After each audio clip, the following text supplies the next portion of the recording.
Once upon a time, Domino's pizza was bad. Like, universally agreed upon bad. We're talking cardboard crust, tomato-flavored ketchup sauce, and cheese that squeaked when you chewed it. It wasn't just disappointing. It was legendary in its mediocrity. If you ordered Domino's in the early 2000s, you didn't do it because you wanted pizza. You did it because you were desperate. College students, office parties, divorced dads, Domino's was there for you. Not because it was good, but because it was available. And then, something wild happened. Instead of ignoring the hate, Domino's decided to face it. They ran a nationwide campaign that basically said, "Yeah, we know our pizza sucks." That level of self-destruction? Unheard of. And somehow, genius.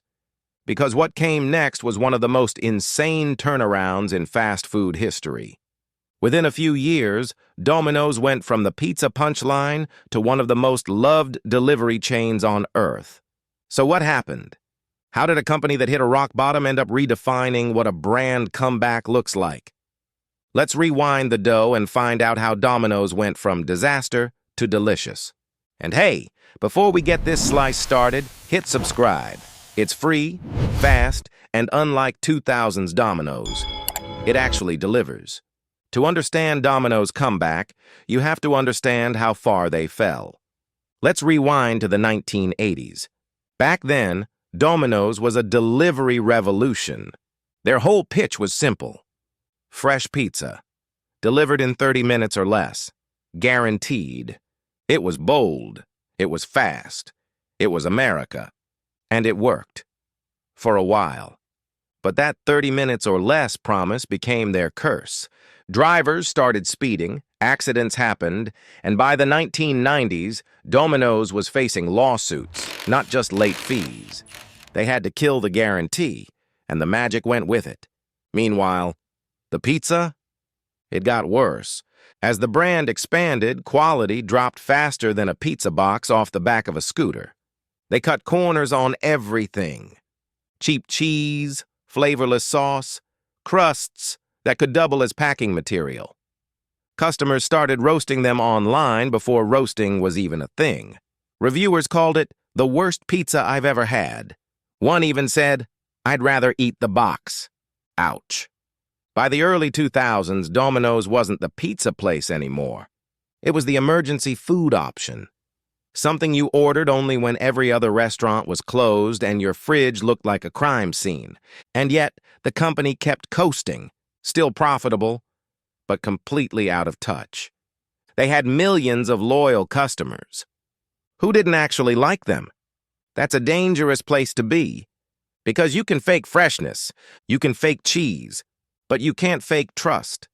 And Domino's was about to learn that the hard way. By 2009, Domino's had a full-blown identity crisis. The world had changed. Social media gave everyone a megaphone, and Domino's was getting roasted harder than its crust. Tweets said things like, "Domino's pizza tastes like cardboard. The sauce is like ketchup and regret." It wasn't just bad PR. It was public humiliation. And instead of pretending everything was fine, Domino's did something no brand ever does. They agreed. In 2010, Domino's launched one of the boldest marketing campaigns in fast food history. "We know our pizza sucked, and we're fixing it." They didn't sugarcoat it. They played real clips of customers trashing their pizza on TV. They showed their chefs reacting in pain. One literally says, "We had to face the truth. The pizza just wasn't very good." And America ate it up. This was marketing judo, taking the force of criticism and flipping it into trust. Domino's wasn't defensive. They were human. They basically said, "Yeah, we messed up, but give us another shot." It was risky. Admitting you're terrible could have killed them. Instead, it made people curious. Within months, sales shot up 14%, the biggest jump in the company's history. The campaign wasn't just a success, it was a reboot. People started rooting for Domino's again, not because they were perfect, but because they were trying. In a world where every brand pretends to be flawless, Domino's said the quiet part out loud. And it worked, because honesty is the one ingredient people can actually taste. But words only go so far. If they wanted redemption, they needed to back it up with a pizza that didn't make people cry for the wrong reasons. After admitting their pizza sucked on national TV, Domino's had to do something no fast food chain had done before. Actually fix it. They didn't just tweak a few spices and call it new and improved. They went full culinary rehab. Domino's assembled a team of chefs, yes, actual chefs, to rebuild the pizza from the crust up. First, the crust. The old version was famously flavorless, like eating insulation foam with cheese on top. So they added garlic, butter, and herbs baked right into it. Suddenly, the crust wasn't just edible, it was craveable. Next, the sauce. They ditched the sugary tomato paste and went for something more tangy, using fresh garlic and red pepper flakes to give it a little punch. And then, the cheese. They started using 100% mozzarella. Shocking, right? And made sure it actually melted, not congealed into sadness.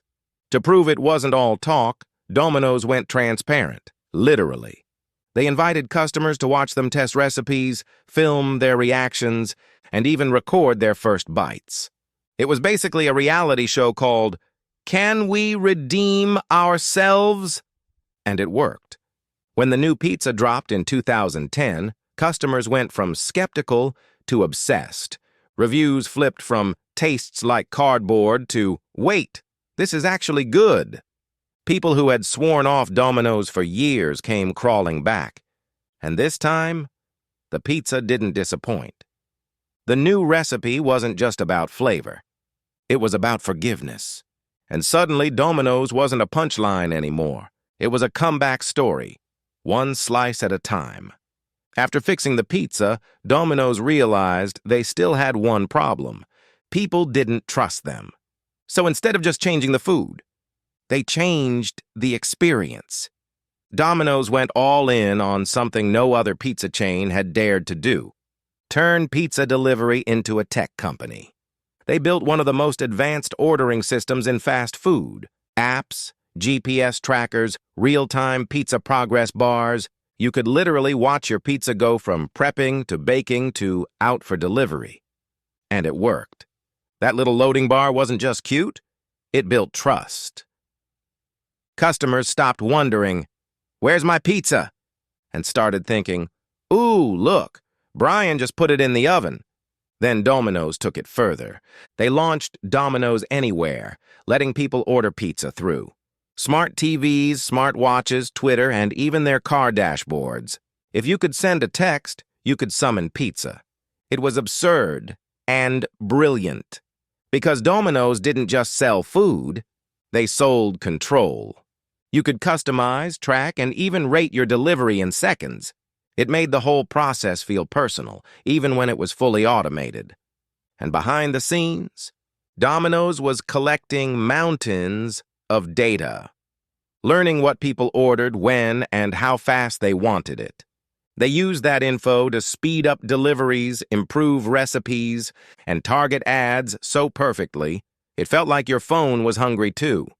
By 2017, Domino's wasn't competing with Pizza Hut anymore. They were competing with Uber Eats, Amazon, and Google. They weren't just a pizza company that used tech. They were a tech company that happened to make pizza. By the late 2010s, Domino's had pulled off something nobody saw coming. They were cool again. Sales exploded. The stock price skyrocketed, up more than 3,000% since its 2008 low. They passed Pizza Hut as the #1 pizza chain in America and even started dominating international markets. They opened innovation kitchens, tested driverless delivery cars, and built their own fleet of pizza delivery robots. Because nothing says, "We've made it," like a self-driving pizza box. And here's the craziest part. They did it without adding fancy toppings, truffle crusts, or limited edition gimmicks. They just made their food actually good and owned up to being human while doing it. Domino's didn't rebuild trust through perfection. They did it through humility. That "we messed up" moment in 2010 became their permanent brand personality.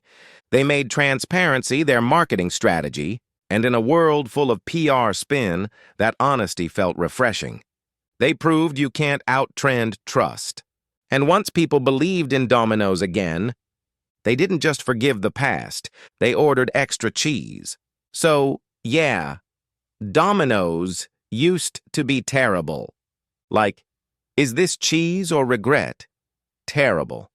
But somehow, they turned one of the worst reputations in fast food into one of the best comeback stories in business, because Domino's figured out something most brands never do.